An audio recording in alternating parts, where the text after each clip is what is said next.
Gavi Fernández consigue su primera victoria a los mandos del Real Zaragoza. El 1-0 frente al Mirandés se convierte en los primeros 3 puntos del exentrenador del Getafe B al mando del equipo maño.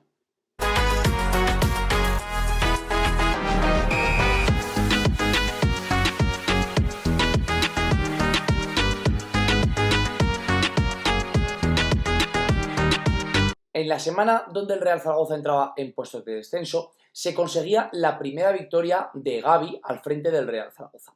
Una Romareda repleta, la verdad es que la afición otra vez se portó genial con el equipo, le arropó desde el principio del partido hasta el final y se acabó consiguiendo una victoria en una jugada de estrategia, ahora hablaremos, balsámica. La verdad es que costó muchísimo durante todo el partido, fue un partido muy atascado. Fue un partido, si os soy sincero, en el que me pareció que el Real Zaragoza hizo lo que Gavi quiere que haga. Me explico. Yo desde el principio, desde que Gavi fichó por el Real Zaragoza, os he comentado aquí, que en los pocos vídeos que he hecho, porque la verdad es que he hecho pocos vídeos al respecto, que me daba la sensación de que el Real Zaragoza se iba a convertir en un equipo de mínimos. ¿Qué quiere decir esto? Un equipo que convierta los riesgos prácticamente a cero y que intente llevarse el partido, como pasó este fin de semana, en una acción de estrategia, en un disparo lejano, en una jugada de talento individual, en cualquier situación puntual de un partido.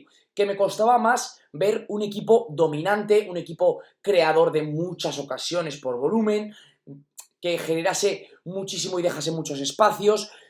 Y creo que el partido contra el Mirandés me reafirma mi teoría. Es un equipo, el Real Zaragoza, que dispara 8 veces a portería, por 7 de Mirandés, muy poco a lo largo de un partido, más cuando debes ganarlo en tu casa, pero que también concede poco, concede muy poco. Y me dio la sensación de que el Real Zaragoza le hacía al Mirandés lo que llevan haciendo ellos durante toda la temporada, porque el Mirandés es un equipo que ha ganado reduciendo todo mucho al mínimo, lo que os decía antes, con mucho balón largo, arriesgando muy poco en zonas de campo propio, con, sobre todo, yo diría, 2 futbolistas clave, podríamos mencionar alguno más, pero un Gorrocha que domina mucho todas las facetas del centro del campo, que domina mucho el juego, y luego, obviamente, un Joaquín Panichelli que está haciendo una temporada increíble, el 9 del conjunto de Miranda de Ebro, y sobre todo, pues luego está claro que luego está Alberto Reina, está Iker Benito, tiene otros jugadores, Juan Gutiérrez en defensa me está gustando bastante, tiene jugadores interesantes, bueno, tan interesantes, quiero decir, que esta jornada estaban en playoff, o sea, en ascenso directo, o sea, que la temporada del Mirandés es increíble, pero en verdad demuestra que no hace falta dar 800 pases por partido para ganar partidos, en esta categoría más todavía. Reduciendo todo al mínimo se pueden ganar. Y es lo que, ya os comento, creo que hizo Gavi con el Real Zaragoza. Un partido de reducir mucho los riesgos, de estar encerrado atrás, intentando obviamente jugar y dejando detalles. Luego hablaremos del 11 sobre todo porque creo que tiene pinceladas de cosas muy interesantes. Un 11 bastante asimétrico en el que estaba bastante buscado el atacar por banda derecha y atacar un poco menos y defender más por banda izquierda. Creo que esos detalles nos los va dejando Gavi y, como digo, ahora hablaremos. Pero, obviamente, antes de nada, quiero destacar la afición del Real Zaragoza.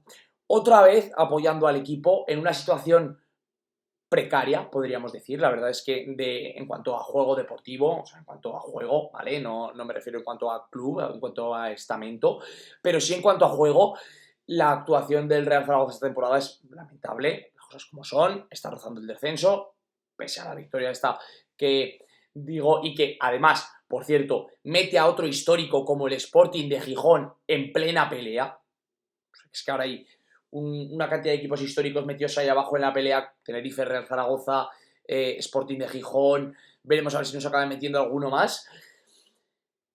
Y que, pese a ser una victoria importante, no quiere decir que la temporada del Real Zaragoza no esté siendo muy floja, muy floja. Vamos a hablar del 11 del Real Zaragoza porque creo que hay bastantes cosas que comentar.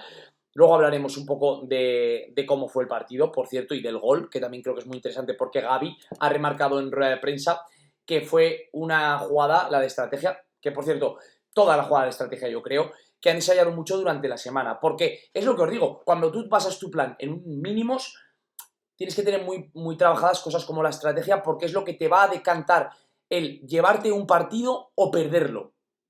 O sea, tan sencillo y tan fácil como eso. El Real Zaragoza, que empezaba con Gaitán Pusan en portería, otra titularidad para el portero Galo, que obviamente ahora mismo es el portero titular de Gavi y debe serlo, en mi opinión. Creo que es que no hay debate aquí después de lo visto esta temporada. Una defensa muy extraña, como os decía antes, con Francho Serrano en el lateral derecho, Clemente en el lateral izquierdo y Yair Amador y Bernardo Vital como pareja de centrales. Vale, pareja de centrales. Lo que veníamos diciendo, a mí Yair me puede gustar más, me puede gustar menos. A mí Bernardo Vital me puede gustar más, me puede gustar menos. Pero si tienes dos centrales sanos, pon los dos centrales. No me estés haciendo experimentos con Kervin Arriaga, con no sé quién, con no sé cuántas. Es que cada uno tiene que jugar en su sitio para rendir mejor. Y creo que al final la pareja Jair-Bernardo lleva un par de partidos bastante buenos. Bastante buenos. Obviamente con sus limitaciones, que todos sabemos cuáles son. Que no son centrales élite de segunda división. Pero joder, es que tampoco son lo que hemos estado viendo. Y creo que eso también va mucho en la confianza y en el esquema. Estuvieron muy bien. Además Jair metió el gol de la victoria, pues más todavía. En los laterales es donde entra un poco el cambio, lo que os decía, del esquema asimétrico de Gavi.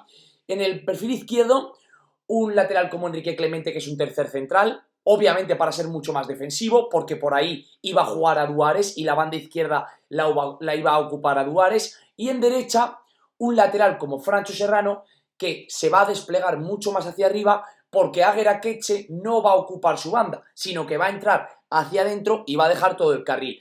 Algunos me podríais decir, en ataque era un 3-5-2. Sí, puede ser, en ataque era un 3-5-2, ¿vale? Pero está claro, Gavi ya lo ha comentado de hecho en rueda de prensa, que Francho jugó de lateral derecho. Entonces lo voy a valorar como una defensa de 4. En defensa era defensa de 4, por cierto. Y lo que os digo, me parece muy interesante el hecho de tú poner un lateral que no es lateral, pero que sabes que te va a dar esa profundidad, ya que metes a Akeche, que te va a dejar ese espacio en la banda, y en el otro lado meter un central que no va a subir tanto, pero no importa porque la profundidad de banda izquierda te la da Adu. Que, por cierto, de Adu quiero hablar porque creo que estuvo bien, Está claro que le falta un poco de confianza porque lleva varios partidos sin jugar y sin tener de verdad minutos de importancia, pero me gustó Adu Ares, lo intentó desde el principio, fue agresivo, intentó sobre todo regatear varias situaciones.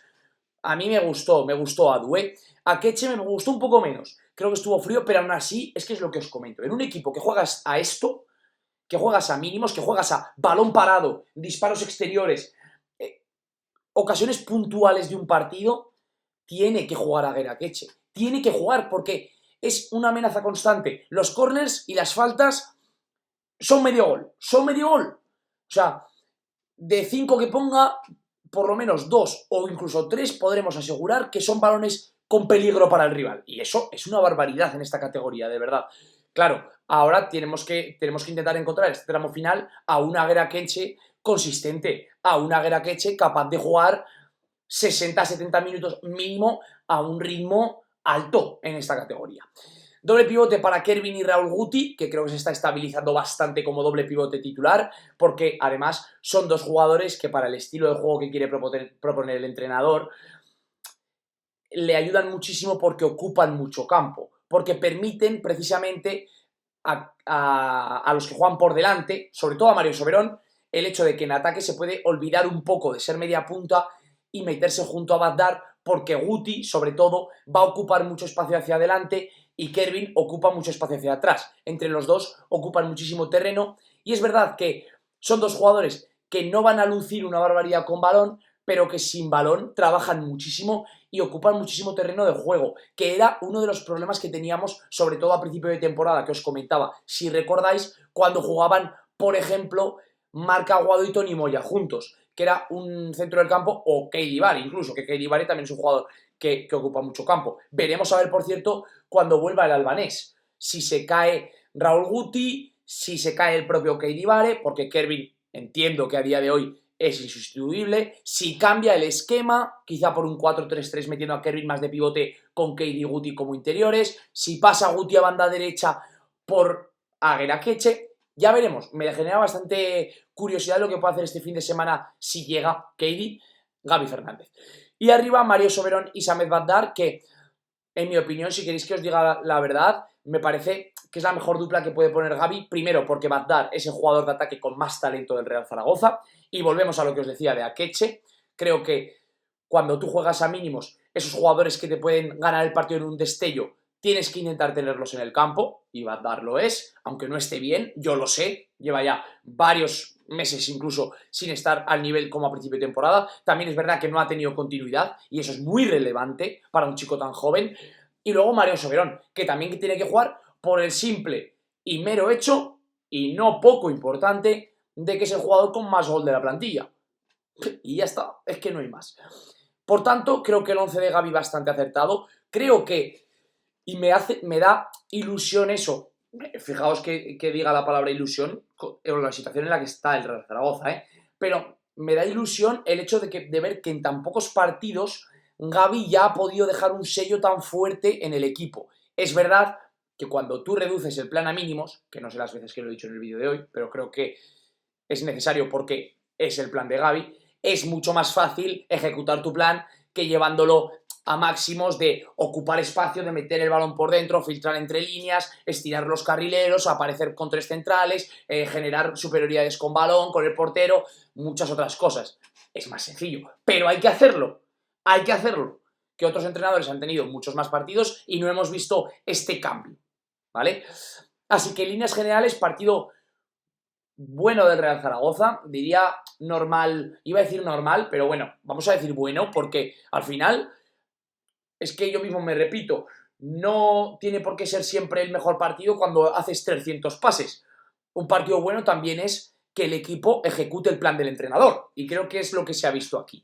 Así que, como os digo, buen partido del Real Zaragoza. Con partidos como este es en lo que es con los partidos que se salvan temporadas como esta, en la que estamos, que no olvidemos que estamos en la situación que estamos, rozando el descenso a Primera Federación. Así que vamos a ver si conseguimos una suma de puntos ahora en estas jornadas interesante para respirar un poco, intentar sobre todo también meter a otros equipos en la pelea para que no sea una lucha de dos, porque por cierto al Eldense lo veo fuerte, creo que el Eldense va a sumar puntos de aquí a final de temporada. Al que veo fatal es al Sporting, creo que está incluso peor que el Real Zaragoza. Imaginaos, los que solo veáis al Zaragoza tendréis que estar flipando, pero es que el Sporting creo que está peor, o sea que alucinad. Y nada, como os digo siempre, suscribíos al canal si todavía no lo estáis, dejad un like, comentadme vosotros también vuestra opinión aquí abajo en los comentarios y nos vemos mañana con un vídeo nuevo. Chao.